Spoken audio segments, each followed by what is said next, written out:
Tahapan kedua dari project cost management adalah cost estimation atau memperkirakan biaya. Sekali lagi, ini masih masuk kategori project planning, jadi dokumen yang output dari aktivitasnya bentuknya adalah dokumen perencanaan. Ide dasar dari cost estimating untuk project management, untuk project budgeting adalah kira-kira seperti ini. Anda tentunya sudah punya work breakdown structure. Saya akan gambarkan lagi di sini misalnya. Jadi di sini adalah pesta pernikahan untuk kakak. Kemudian di sini Anda akan breakdown menjadi beberapa aktivitas. Ini sekalian refreshing ya terkait dengan pembuatan work breakdown structure. Oke. Kemudian akan Anda breakdown lagi menjadi sub. Kemudian boleh di breakdown lagi, misalkan karena dibutuhkan menjadi kegiatan yang lebih detail. Misalnya seperti ini.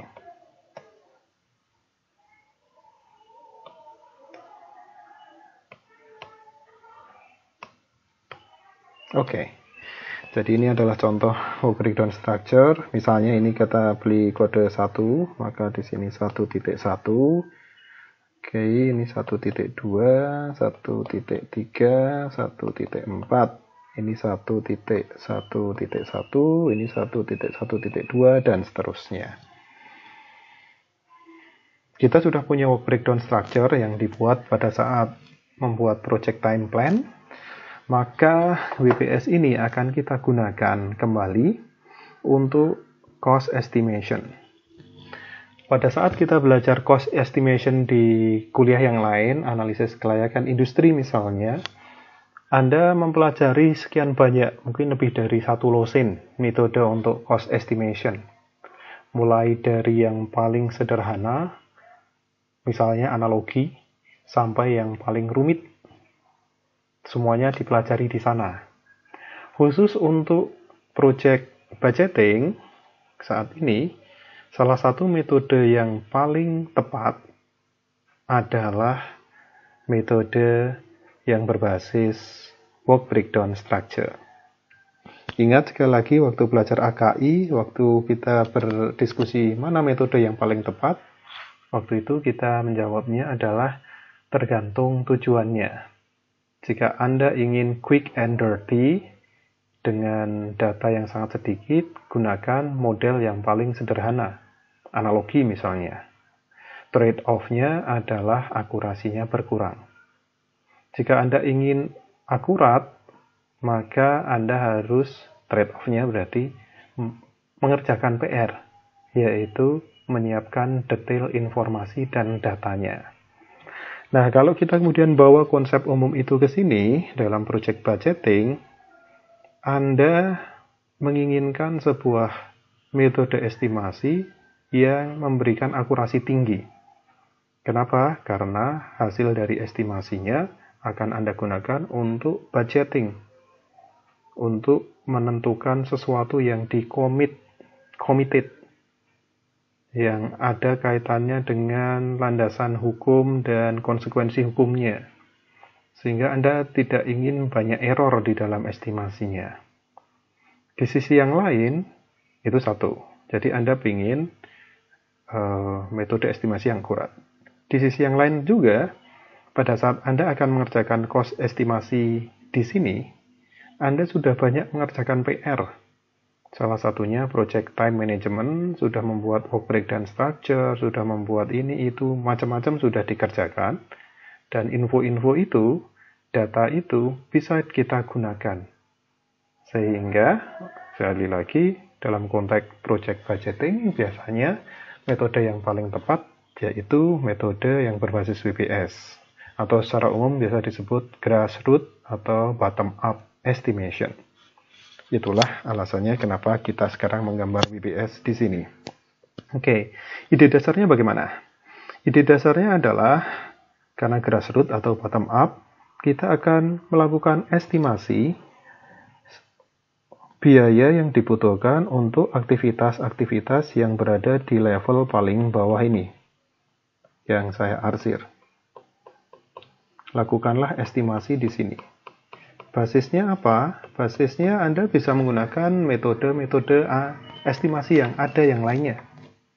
Mungkin menggunakan per unit model, mungkin menggunakan faktor, mungkin menggunakan analogi, dan seterusnya. Sehingga untuk setiap kota ini, karena Anda juga belum punya angka realnya, Anda harus melakukan estimasi, dan Anda boleh menggunakan metode estimasi yang berbeda-beda. Oke. Katakanlah untuk aktivitas 111 jatuhnya adalah 10 juta. Dengan metode analogi. Untuk 1121 yang ini, mungkin Anda mendapatkan 25 juta. Yang ini cukup 5 juta, yang di sini berapa, dan seterusnya. Itu adalah tahap pertamanya. Setelah Anda mendapatkan masing-masing untuk aktivitas yang di level paling bawah ini, Anda akan roll up ke atas. Yang 25 ditambah dengan 5 akan mendapatkan 30. Yang 30 dengan 10 akan mendapatkan 40. 40 ini ditambah dengan ini Anda akan mendapatkan estimasi untuk project activities-nya. Inilah angka yang didapat, biasanya kita sebut sebagai total direct cost. Kenapa direct? Karena semuanya terkait langsung dengan aktivitas yang ada di proyek yang direfleksikan oleh work breakdown structure. Atau mungkin ada yang menyebutnya total project direct cost atau total direct cost. Ini adalah ide dasar dari cost estimation untuk project budgeting. Jadi kalau ingin dituliskan secara rapi, kira-kira konsep yang barusan kita bicarakan itu bisa di breakdown jadi 4. Pertama, nama metode estimasinya adalah bottoms up, garis miring detail, garis miring grassroots. Kemudian kalau kita ingat di kuliah analisis kelayakan industri, grassroots masuk kategori yang kelas berat. Artinya detail, akurasinya sangat tinggi, tapi butuh mengerjakan banyak hal terlebih dahulu. Karenanya jadi most costly. Untungnya seperti yang disebut tadi, kita sudah mengerjakan PR-nya untuk membuat project planning yang lainnya. Sehingga sambil jalan kita akan mendapatkan engineering cost estimating yang baik. Dan di sini saya memberikan beberapa catatan penting setelah Anda berhasil membuat estimasi biaya aktivitas menggunakan WBS yang biasa kita sebut sebagai total direct cost tadi. Perlu diingat oleh Anda bahwa TPDC ini tadi, total project direct cost ini belum mengcover semua biaya di proyek. Belum mengcover semua biaya di proyek. Baru mengcover biaya yang terkait langsung dengan aktivitas di proyek.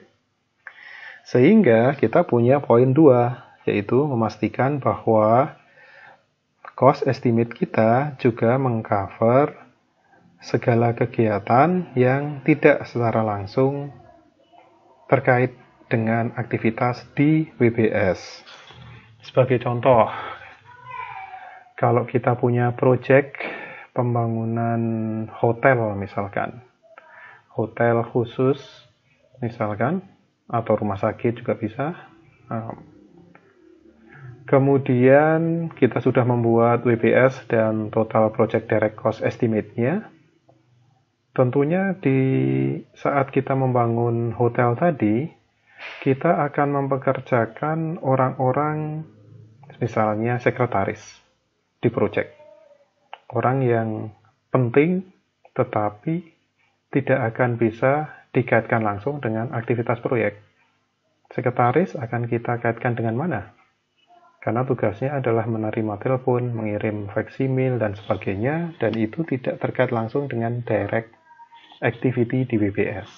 Namun itu juga dibutuhkan. Yang kedua, misalkan pada saat konstruksi hotel tersebut, tentunya kita akan punya field office, kantor di lapangan misalkan. Dan itu membutuhkan AC, listrik, internet. Bisa jadi tidak akan bisa langsung dikaitkan dengan salah satu aktivitas di project, sehingga perlu ditambahkan di luar total project direct cost. Nah, contoh-contoh tadi, ya itulah yang kita biasa sebut sebagai overhead cost. Sehingga selain total project direct cost, kita perlu menambahkan overhead cost, baik yang datangnya dari project maupun dari headquarter. Jadi di sini kita akan tambahkan di samping TPDC tadi, total project direct cost, kita akan punya overhead cost yang datangnya dari project di lapangan. Tapi ingat bahwa kita juga akan punya overhead yang datangnya dari headquarter.